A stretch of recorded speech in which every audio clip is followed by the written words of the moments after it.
এখানে হাজার হাজার একর জমি পড়ে আছে, আজকে প্রায় 35 বছরের অধিককাল মানুষ তার জমি নিজের নামে রেজিস্ট্রি করে দিতে পারতেছে না। কত বছর চলবে, কত যুগ ধরে চলবে, এটা একটা মানুষের মধ্যে কনফিউশন। 4 দশকেরও বেশি সময় ধরে বন্ধ রয়েছে নতুন ভূমি বন্দোবস্ত। এর ফলে বৈধ দলিল না থাকায় ব্যাংক ঋণ, সরকারি বিভিন্ন সুযোগ সুবিধা ও উন্নয়ন কর্মকাণ্ড থেকে বঞ্চিত হচ্ছেন লাখো মানুষ। প্রজন্মের পর প্রজন্ম ধরে জমি ভোগ দখল করলেও মালিকানা সরকারের স্বীকৃতি না থাকায় অনিশ্চয়তায় কাটছে তাদের জীবন। পার্বত্য চট্টগ্রামে 80-র দশকে সমতল অঞ্চল থেকে বাঙালি পুনর্বাসনের পর সৃষ্ট ভূমি বিরোধের প্রেক্ষাপটে সরকার নতুন ভূমি বন্দোবস্ত স্থগিত করে। দীর্ঘ 4 দশকের পরও সেই সিদ্ধান্ত বহাল থাকায় সবচেয়ে বেশি ভোগান্তিতে পড়েছেন স্থানীয় বাসিন্দারা জানান, দলিল না থাকায় তারা ব্যাংক ঋণ নিতে পারছেন না এবং নানা সরকারি সুবিধা থেকেও বঞ্চিত হচ্ছেন।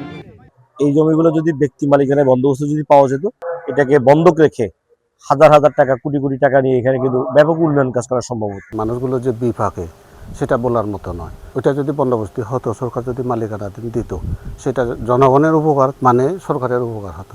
সিএসটি হেডম্যান নেটওয়ার্কের সাধারণ সম্পাদক শান্তি বিজয় চাকমা বলেন, যেসব মৌজায় কোনো ভূমি বিরোধ নেই সেখানে দ্রুত ভূমি বন্দোবস্ত চালু করা উচিত।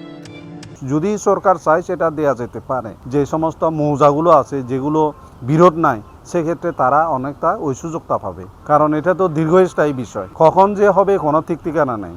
রাঙ্গামাটির জেলা প্রশাসক নাজমা আশরাফিও মনে করেন, ভূমি বন্দোবস্ত চালু হলে মানুষের নাগরিক অধিকার নিশ্চিত হওয়ার পাশাপাশি অর্থনৈতিক কর্মকাণ্ড গতি পাবে। তবে বিষয়টি সরকারের উচ্চ পর্যায়ের সিদ্ধান্তের সঙ্গে সংশ্লিষ্ট বলে তিনি উল্লেখ করেন।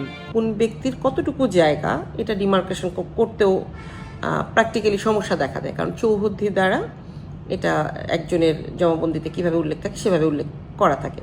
এই চৌহদ্দিটা আসলে যখন এই যে ভরা মৌসুম আর শুষ্ক মৌসুম চেঞ্জ হয়, এই কারণে দেখা যায় যে কারো যদি নির্দিষ্ট 5 একর বা 10 একর পরিমাণ জায়গা থাকে, এটা শুষ্ক মৌসুমে সে হয়তো 15-20 একরও ভোগ দখল করতে পারে, কারণ পানি নেমে যায় তখন। সংশ্লিষ্টদের মতে দীর্ঘদিনের এই অচল অবস্থা দূর করে বিরোধীন এলাকায় দ্রুত ভূমি বন্দোবস্ত চালু করা গেলে মানুষের ভোগান্তি কমবে এবং উন্নয়নের নতুন সুযোগ তৈরি হবে।